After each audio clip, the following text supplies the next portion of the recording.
Hello everyone.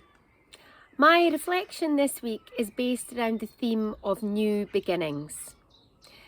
My parents are away to move house soon, and I'm sure many of you have been in this position at some point in your life. So you will know that this is an exciting time, but it can also be a stressful and challenging time.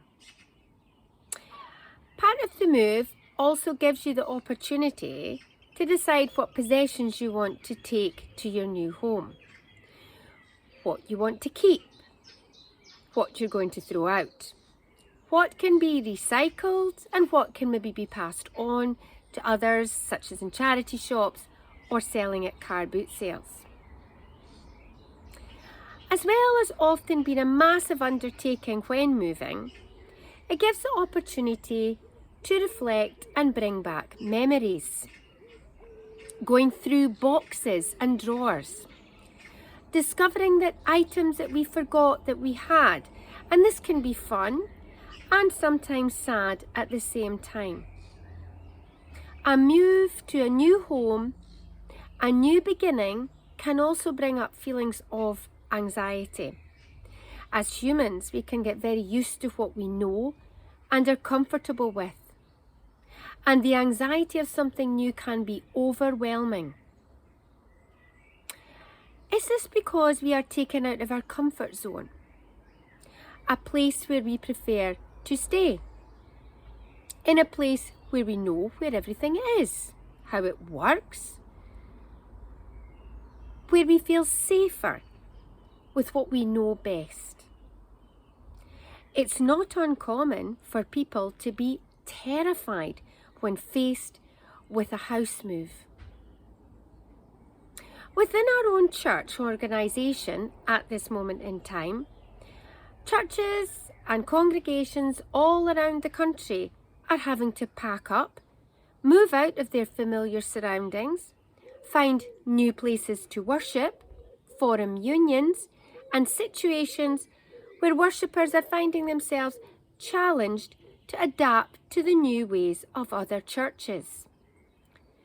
This in turn produces fearfulness for churchgoers while trying to fit into a new setting. We have a God of new beginnings.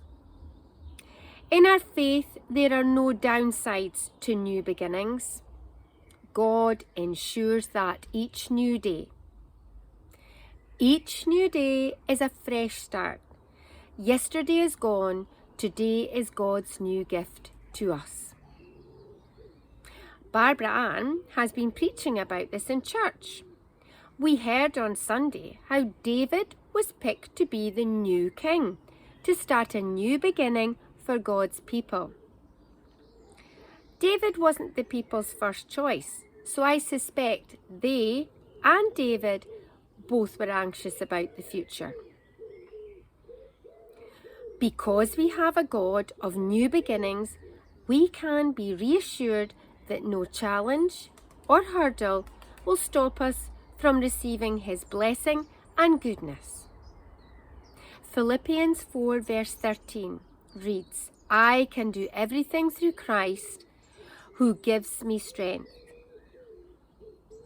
We shouldn't lack confidence. We shouldn't be fearful of new starts. God gives us all that we need if we ask for it in prayer. Energy to pack, reassurance and comfort in our new surroundings and place, clarity of mind to make decisions, and a loving, warm feeling when we eventually settle. If we only follow religion and we don't develop our faith in Jesus Christ, then there is sure risk we will not include God in finding the solution and answers to our challenges. And that is when we will be fearful, when we try to do it ourselves, when we don't include God. The Bible tells us faith can move mountains. So whatever mountains you face in reaching your new beginnings, make sure you have Jesus alongside you as your guide. And don't use the excuse of age as a barrier to new beginnings. Abraham and Sarah in the Old Testament are proof from God that no matter how old you are, if you are a child of God, you will be blessed in your new situation. So, as I help to declutter, pack, move my parents in this new chapter, I am excited for a new beginning because I am confident that God is watching over it.